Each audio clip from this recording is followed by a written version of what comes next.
l'émission Parole de femmes. Cette semaine, nous parlons de la femme chrétienne et de l'entrepreneuriat. Et nous avons sur le plateau une femme chrétienne entrepreneur. Ça tombe bien, n'est-ce pas? Vraiment, on fait bien les choses quand même. Hein, bravo. Et pour ceux qui nous prennent en cours de semaine, c'est pas bien. C'est mieux d'écouter toute la semaine. Mais bon, c'est pas grave, on vous pardonne.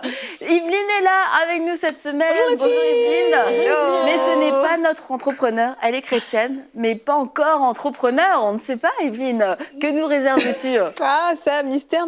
Hein. Encore une nouvelle corde, arc, flèche à son arc. Je sais pas, je sais quelle est l'expression. Nouvelle corde Et pour à son arc. ceux qui ne le savent pas, Yveline aurait pu faire énormément de métiers dans sa vie. Entre autres, je le dis pas bien, mais chirurgien du cerveau, je sais plus. Elle est un neurologue, Annabelle. Oui, voilà, neurologue. Elle aurait pu faire aussi. Tu aurais pu travailler dans le bâtiment. Garagiste, je pense. Garagiste Une bonne garagiste. aussi. Ouais. Et attends, il y a une autre chose. Banquière. Banquière. Dernièrement, j'ai compris que j'aurais pu remplacer ma banquière. Et pâtissière. Moi, je dirais pâtissière aussi. Et pâtissière. Ça, c'est mon seul vrai talent dans tout ce qu'on vient d'énumérer. C'est Tu vrai vois, que je te connais bien. Merci, Mathieu. faut opérer du cerveau tout de suite. Mais en tout cas, merci beaucoup, Yveline, d'être là. On est Avec toujours plaisir. très contents de te recevoir dans clair, Parole de ça fait femmes. plaisir. C'est cool. Ça nous rappelle le bon vieux temps. Tu es la bienvenue quand tu veux, Yveline. Oh, merci, Annabelle. Et Mireille. Bonjour, Oui, Mireille. bonjour, Annabelle. Notre femme chrétienne entrepreneur de la Ah oui, semaine. c'était moi, je ne savais pas. Mireille, qui est cofondatrice de l'entreprise Zimpala, une entreprise de création de vêtements. On va voir dans la semaine ce que tu as créé, ce que tu as designé. Et aujourd'hui, Nadine, on demande Nadine, s'il vous plaît, quand je dis Nadine. Nadine, on ne te demande pas Nadine, voilà, on demande Nadine. Nadine, création Zimpala, très chic, très jolie, Avec ses beaux, très jolie veste. Donc félicitations Mireille, tu Merci. travailles très bien, c'est très chic. On va voir que tu fais des vêtements pour les femmes, toutes sortes de femmes, tout le monde peut y trouver son bonheur. T'aimes Exact. beaucoup le chic quand même, on a remarqué que t'aimes bien la petite touche chic. La petite touche très, très chic. classe. On veut que la femme soit classique. Ben, la femme et les hommes aussi, mais ici, on est juste entre nous, les femmes, très chic et classique. Donc, je me dis que la beauté intérieure, il faut que ça ressorte à l'extérieur. Et ça, c'est ce que Dieu veut de nous. On est des femmes belles, on est des créatures si merveilleuses, mais il faut le traduire. Et moi, je vais le traduire au travers des vêtements. Donc, c'est ça qui a conduit ma passion. Et en ce jour-là, on parle de cette passion, mais parce que je voulais justement répondre à ce besoin de dire, Seigneur, tu nous as créés belles, tu nous as créés beaux. Seigneur, nous voulons sortir cette beauté, ressortir ça à l'extérieur. Donc, ma passion a toujours été de créer des vêtements, de faire l'agencement des vêtements, exactement comme Nadine, elle est bien agencée avec ses chaussures, elle est magnifiquement bien habillée. Et ça fait que Dieu m'a donné ce talent, ce don. Donc, hier, je disais que c'est ce talent-là, la couture, donc on va appeler le chat par son nom, là, c'est la couture qui m'a emmenée à devenir cette femme entrepreneur. Pourquoi? Parce que j'étais passionnée. Et la passion ne s'est pas arrêtée seulement, oui, ma famille, ils m'ont vraiment bien entourée, ils m'ont emmenée loin. Mais non, ma passion m'a emmenée encore plus loin, très, très loin. Et aujourd'hui, on va voir encore, on aura à voir beaucoup plus d'exemples.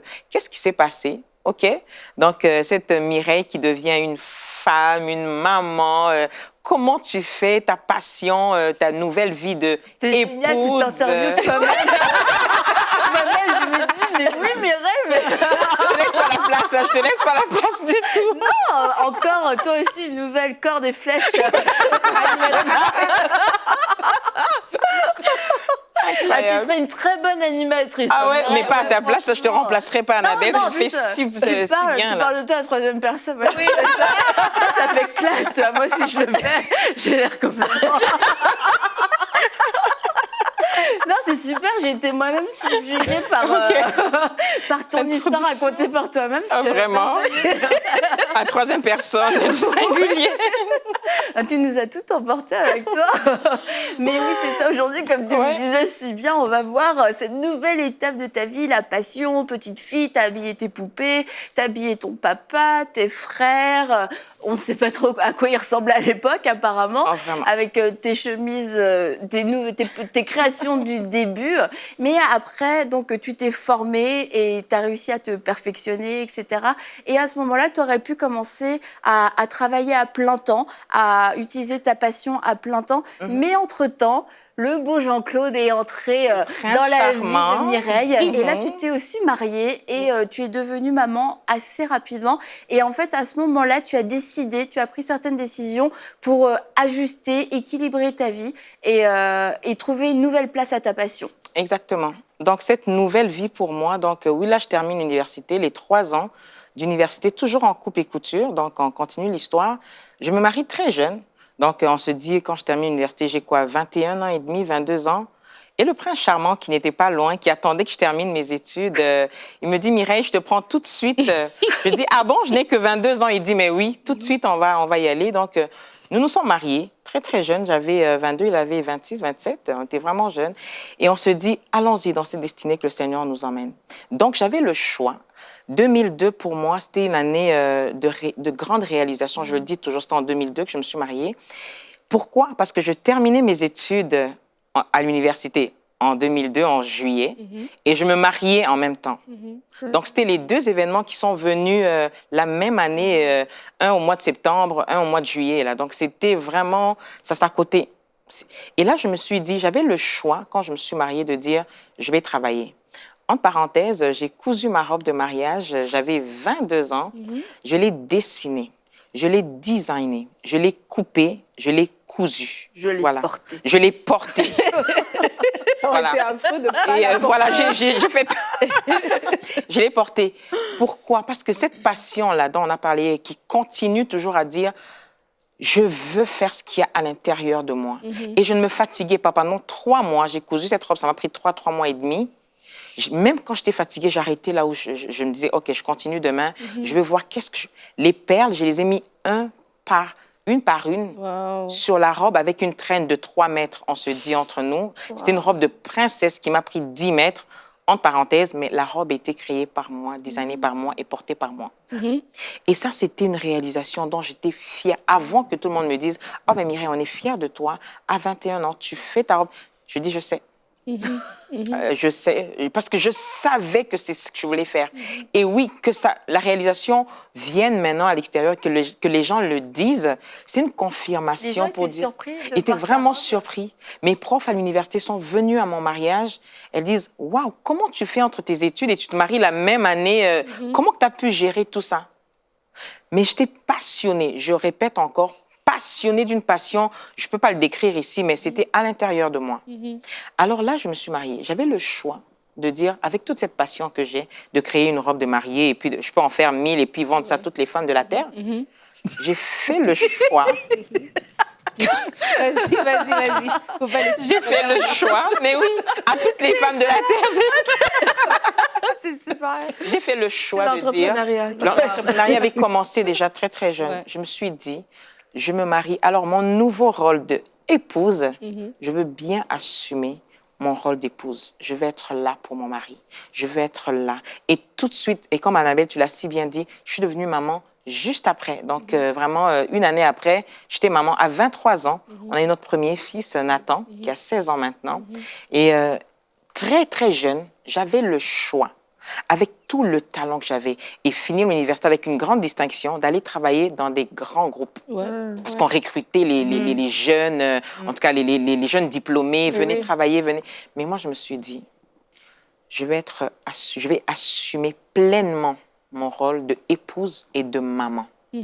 Alors, je vais travailler. Ça a été un déchirement à ce moment-là de prendre cette décision? Déchirement, non, parce que c'était voulu.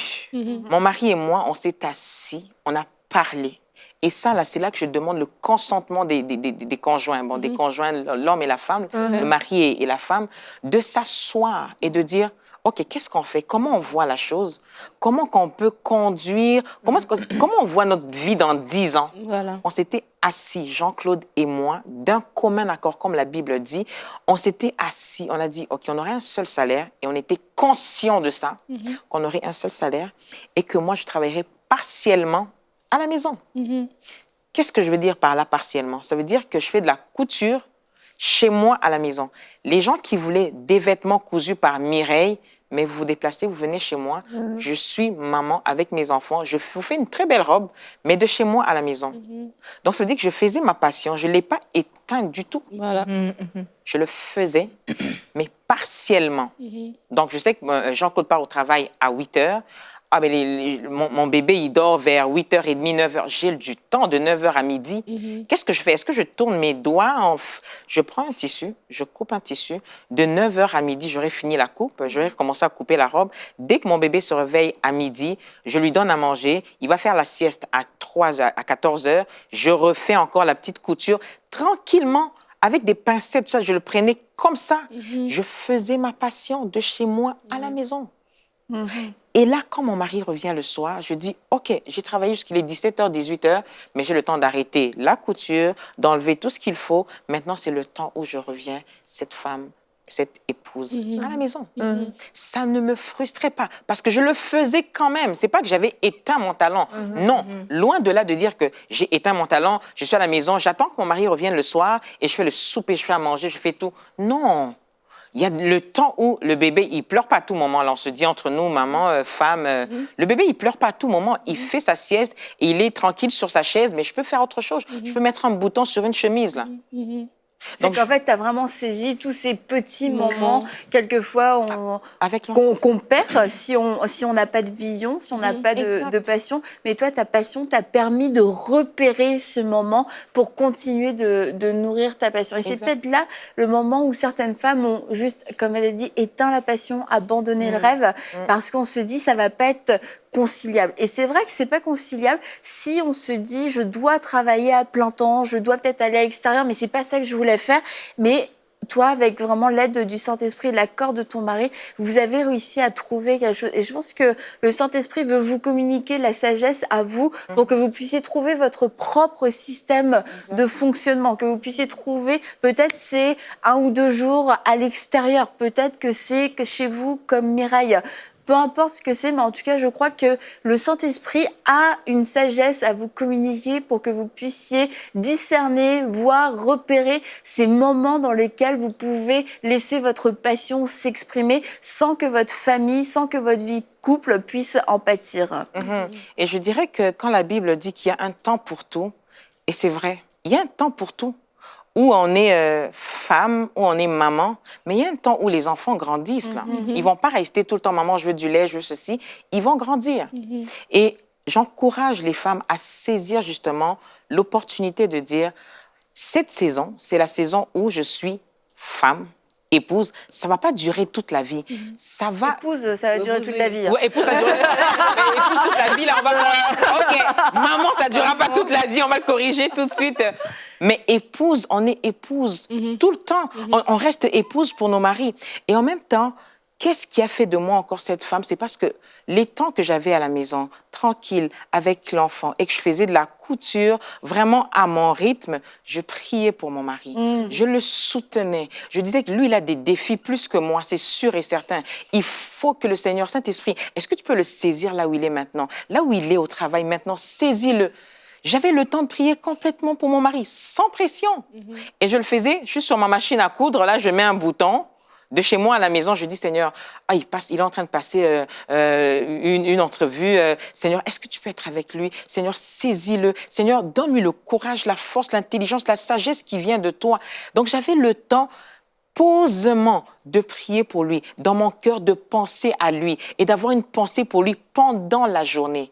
Donc, ça fait de moi cette femme qui a soutenu mon mari dans le spirituel, complètement spirituel. Et quand il revenait le soir, certainement que je le soutenais physiquement. Là. Donc, donc, c'était vraiment une femme à temps complètement. Je connaissais ses défis. Je savais ce qu'il devait faire. Je savais ce qu'il vivait au travail. Mais comment moi, je pouvais l'aider? Je ne pouvais pas aller avec lui au travail, non, pas du tout. Mais je pouvais justement rester à la maison et penser à lui et dire, Saint-Esprit, saisis-le. Saint-Esprit, là où il est, sinon accorde la sagesse. Et cette sagesse, je vous assure, les femmes, ça marche. Parce qu'après 2 mois, 3 mois, lui qui avait un salaire minimum, on avait commencé, imaginez-vous, on avait un seul salaire, vraiment minimum en Afrique, dans des conditions où on peut trouver juste un petit appartement suffisant pour nous et notre bébé et tout.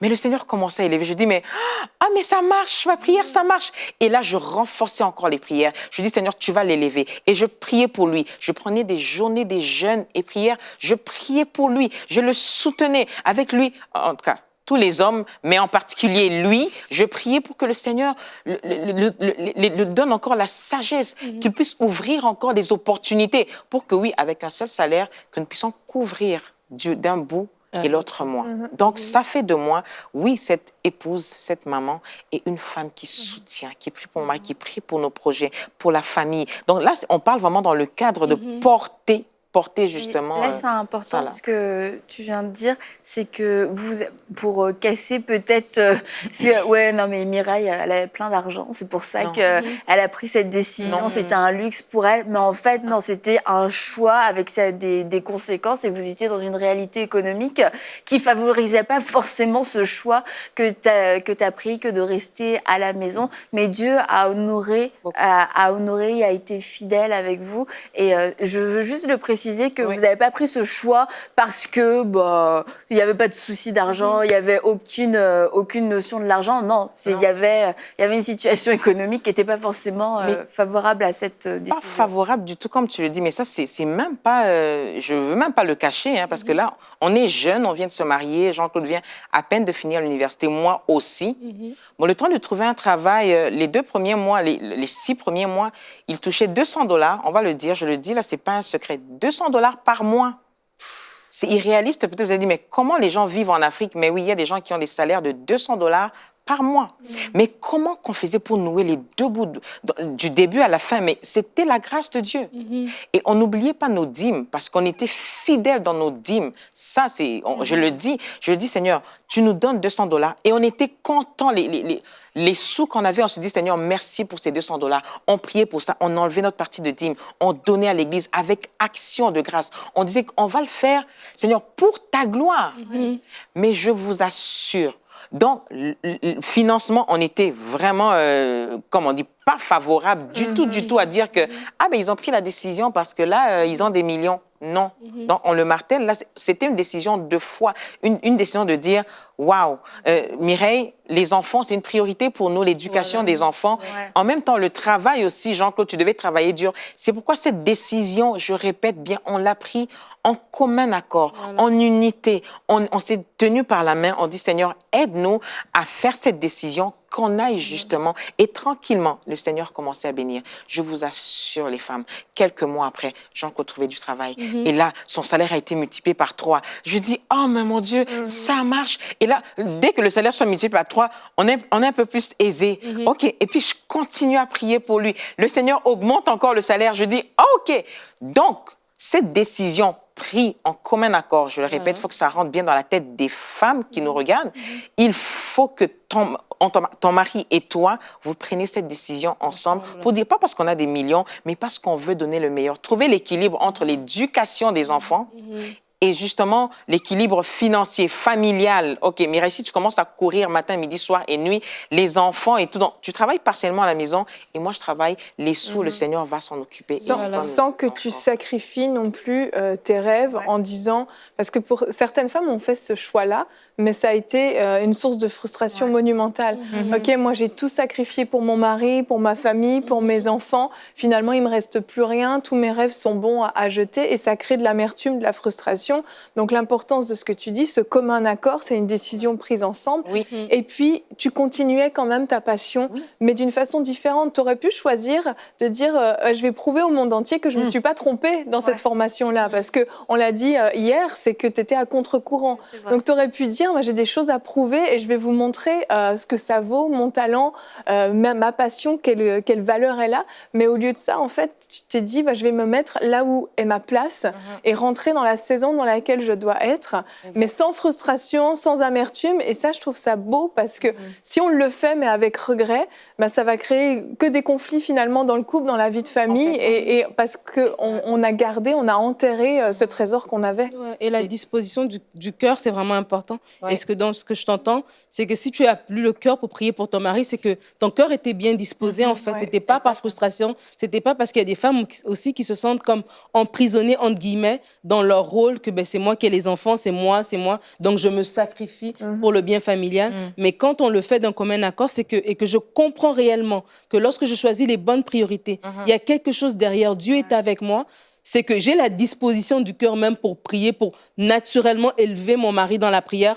pas dans un sens de je vais récolter plus tard, non, juste dans un sens de le bénir. Et ça, c'est hyper important qu'on comprenne, comme la Bible dit, que si on cherche d'abord le royaume de cieux, les autres choses nous seront données par-dessus. C'est important de comprendre le système de priorité, de comprendre que vraiment Dieu honore ça, et que si je priorise pendant la petite enfance, mes enfants, le temps de qualité avec mes enfants, je le récolterai plus tard. Et ces années ne sont pas des années perdues, parce que comme tu as dit, tu as maintenu ta passion. C'était même des années d'investissement. Et que là, aujourd'hui, tu te retrouves de perfectionnement. Et tu te retrouves aujourd'hui où tu récoltes, et dans les enfants, parce qu'ils sont bien encadrés, ils ont été assez entourés que là, ils peuvent être plus indépendants. Mais tu as aussi perfectionné ton art. Et là, maintenant que tu es prête à le montrer au grand jour, il est à point, quoi. Et c'est surtout très admirable de savoir respecter les saisons dans lesquelles nous sommes.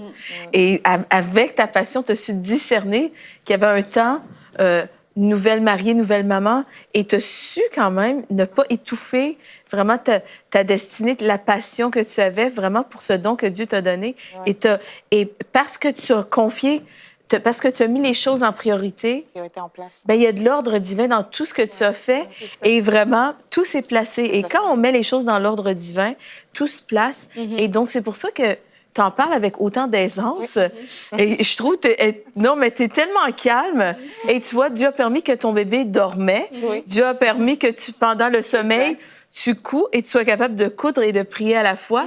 Et Dieu a amené vraiment la bénédiction à travers toutes ces choses. Et vraiment, je crois vraiment qu'il y a une récompense dans l'obéissance, mais aussi l'ordre divin amène vraiment tout ce qu'on fait à porter du fruit. Et c'est vrai que l'ordre règle en tout cas même empêche des problèmes qui après nous font perdre du temps. On doit gérer des choses, mais quand tu marches dans l'ordre, il y a des choses que tu n'as même pas à gérer en fait, des choses qui n'arrivent pas. Et pour faire le lien avec notre thème, parce qu'il y a peut-être des gens qui se disent vous êtes un petit peu perdu, maman, épouse. Non, pas du tout. C'est qu'en fait, être une femme entrepreneur, c'est un parcours qui peut être différent de l'image qu'on se fait. Je vais aller à l'école, je vais rentrer dans une grande entreprise, je vais avoir une carrière qui va décoller. Mais en fait, la femme entrepreneur, elle est femme aussi. Et dans son rôle de femme, en plus d'une carrière, en plus d'une passion, c'est ça, il y a des enfants, il y a un mariage qui viennent se greffer. Et c'est de comprendre que un parcours d'entrepreneuriat, c'est pas forcément un parcours bang diplôme entreprise. Il peut, et c'est une bonne chose, ça a été un enrichissement. On voit dans ta vie, ça n'a pas été un frein ou un obstacle. Il y a la vie, tout simplement. On vit notre vie de femme, mais que c'est compatible. Et si on apprend à discerner les saisons, non seulement c'est compatible, mais en plus, c'est bénéfique. C'est bénéfique, vraiment. Et ça, je le dirais même, je paraphraserais pour dire vivre sa passion avec patience. J'aime bien le dire. Parce que n'éteins pas ta passion, mais vis-le avec patience. Parce que la patience paye, c'est un fruit de l'esprit. Hein? La patience, là, c'est un fruit de l'esprit. Et quand on applique notre vie à la patience, de dire, Seigneur, il y a une saison, à Saint-Mathilde, tu l'as si bien dit, il y a une saison pour tout, il y a un temps pour tout. Maintenant, c'est le temps où je le fais partiellement. Mais ma passion, là, je le fais avec patience, là. Donc, je le rentre vraiment pour dire, il y a un temps où je serai, oui, je vais créer mon entreprise et tout ça, on va le voir pendant la semaine, mais en même temps, oui, cette vie de femme, oui, cette vie de maman, mais cette vie aussi de beaucoup bouger. On a beaucoup voyagé avec Jean-Claude, beaucoup par rapport à son travail. Quand je dis beaucoup, c'est 45 pays, voilà. Donc, juste pour vraiment mettre un nom sur le beaucoup.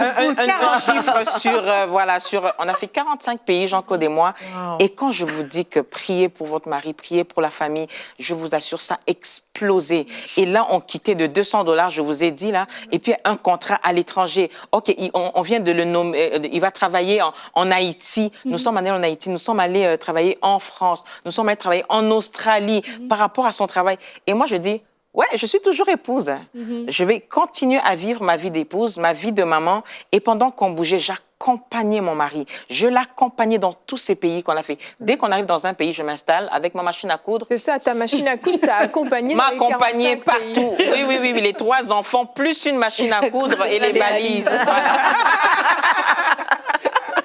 Mais tu vois, c'est là où on voit qu'il n'y a pas d'excuse pour la passion. Voilà. La passion, elle traverse les années, elle traverse les continents, les océans. les frontières. Elle traverse toutes les... Et là, c'est vraiment pour dire que les femmes, on n'a pas à dire ah ben moi c'est parce que j'ai eu 3 bébés que je les ai toutes je les ai eu non j'ai eu le bébé à 23 ans 25 ans 28 ans j'ai eu les 3 enfants ben c'était 2 ans après mais j'avais mes enfants avec moi et quand on je dis OK les amis on va changer de pays, on change des amis, on va aller dans... Encore, maman? Oui, on part avec papa. Et on allait tout le temps. C'était bien. Et on le prenait tous avec joie. On était vraiment passionnés. Et dès que j'arrive dans un pays, je m'installe, je dis, je suis la couturière du quartier.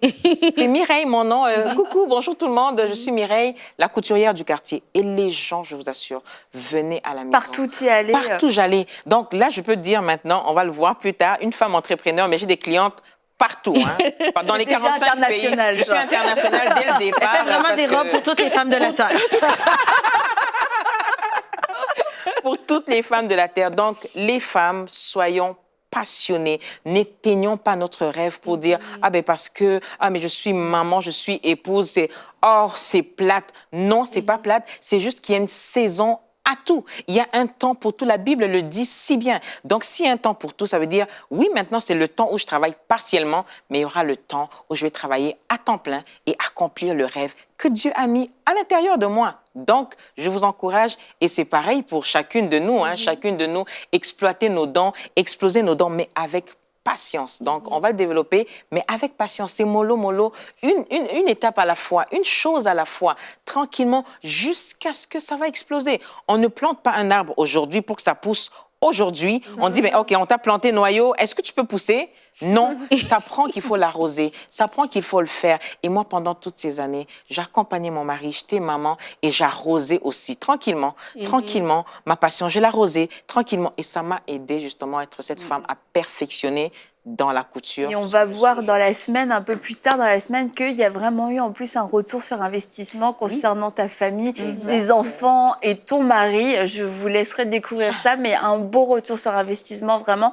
Et j'aime beaucoup ce que tu partages par rapport à cette thématique de l'entrepreneuriat, parce que je crois que c'est, concernant la femme, je pense qu'il y a beaucoup de frustrations en fait qui peuvent naître avec une passion, mais lorsqu'on fait les choses de la bonne façon, qu'on reconnaît les saisons, l'ordre, en fait, on va vivre une joie dans chaque saison. Même si c'est une joie d'une passion à temps partiel, on peut vivre pleinement, mais avec patience.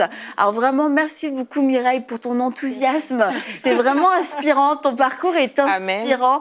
Amen. Et ta foi aussi est inspirante. Amen. Et on va se retrouver demain pour une prochaine émission de Paroles de Femmes et on va voir comment, encore une fois, arrivé au Canada, tu as relevé un nouveau défi, tu as voulu aller plus loin dans l'excellence de ta passion. Alors c'est demain que vous saurez la suite de l'histoire de Mireille qui parle d'elle à la 3e personne dans Paroles de Femmes.